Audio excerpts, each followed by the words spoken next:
ఇలా బ్రేకింగ్ చూస్తున్నాం. వరంగల్ జిల్లా మామునూరు ఎయిర్పోర్ట్ కు కేంద్రం గ్రీన్ సిగ్నల్ ఇచ్చింది. ఈ మేరకు కేంద్ర ప్రభుత్వం ఉత్తర్వులను జారీ చేసింది. కేంద్ర నిర్ణయం పట్ల మంత్రి కోమటిరెడ్డి వెంకటరెడ్డి హర్షం వ్యక్తం చేశారు. ఇప్పటికే మామునూరు ఎయిర్పోర్ట్ కు భూసేకరణకు 205 కోట్ల రూపాయలను రాష్ట్ర ప్రభుత్వం విడుదల చేసింది. ఇక ఎయిర్పోర్టు పరిధిలో ఇప్పటికే 696 ఎకరాలు, ఇక మరో 253 ఎకరాల భూమిని రాష్ట్ర ప్రభుత్వం సేకరిస్తుంది.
ఇక వరంగల్ జిల్లా మామునూరు ఎయిర్పోర్ట్ కు కేంద్ర గ్రీన్ సిగ్నల్ ఇచ్చినట్లుగా తెలుస్తోంది. ఈ మేరకు కేంద్ర ప్రభుత్వం ఉత్తర్వులను జారీ చేసింది.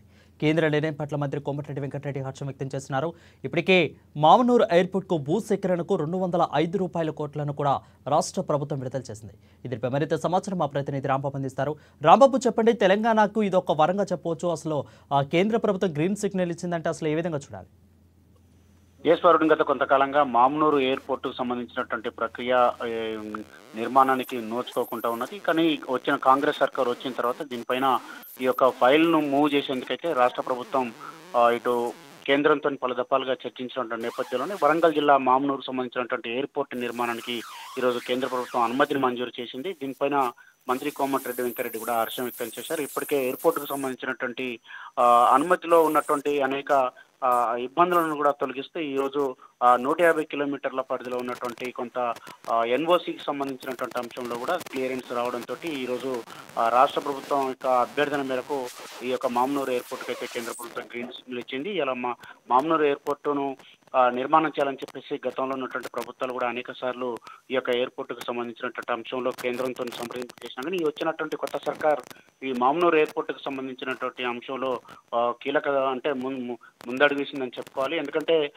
ఇటు ఈ యొక్క మామునూరు ఎయిర్పోర్టుకు సంబంధించినటువంటి 205 కోట్ల రూపాయలను ఇటు 253 ఎకరాల భూసేకరణకు కూడా ఇటీవల డబ్బులు కూడా విడుదల చేయడం జరిగింది. దీంతో పాటుగా ఇటు ఇప్పటికే 696 ఎకరాల ఇటు ఎయిర్పోర్ట్ స్థలం ఉన్నది. దాంతో పాటుగా ఈ 253 ఎకరాలు కనుక సేకరణ చేస్తే ఎయిర్పోర్టుకు మొత్తం పూర్తి స్థాయిలో ఇటు భూసేకరణ చేయడమే కాకుండా ఎలాంటి ఇబ్బంది లేకుండా ఎయిర్పోర్టు ఏర్పాటుకు అన్ని రకాల క్లియరెన్స్ వచ్చిందని చెప్పి భావించాలి. దీంతో కేంద్రం కూడా దీనికి సంబంధించినటువంటి భూసేకరణకు సంబంధించినటువంటి అంశాన్ని కూడా పరిగణలోకి తీసుకొని ఈ యొక్క అనుమతిని మంజూరు చేసింది వరుణ్.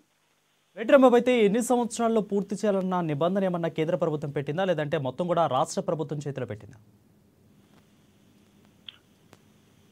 అంటే రాష్ట్ర ప్రభుత్వం అయితే ఇప్పటికే దీనికి సంబంధించినటువంటి అంశంలో కేంద్రంతో పలు దఫాలుగా చర్చించింది. ఈ యొక్క ఎయిర్పోర్టుకు సంబంధించినటువంటి అనుమతులు మంజూరైన కాబట్టి భూసేకరణ చేసిన వెంటనే దీనిపైన ఇటు ఈ పనులు ప్రారంభం అయితే పనులు ప్రారంభించిన తర్వాత అంటే ప్రారంభించేందుకైతే ఇప్పటికే ఇటు నిధులు కూడా మంజూరు చేసినటువంటి నేపథ్యంలో భూసేకరణకు మంజూరు చేసింది. ఆ తర్వాత దీనికి సంబంధించినటువంటి మొత్తం ఈ యొక్క ఎయిర్పోర్టుకు ఇటు నిధులు మంజూరు చేసిన తర్వాత ఈ యొక్క పనులు ప్రారంభించేటువంటి అవకాశం ఉన్నది.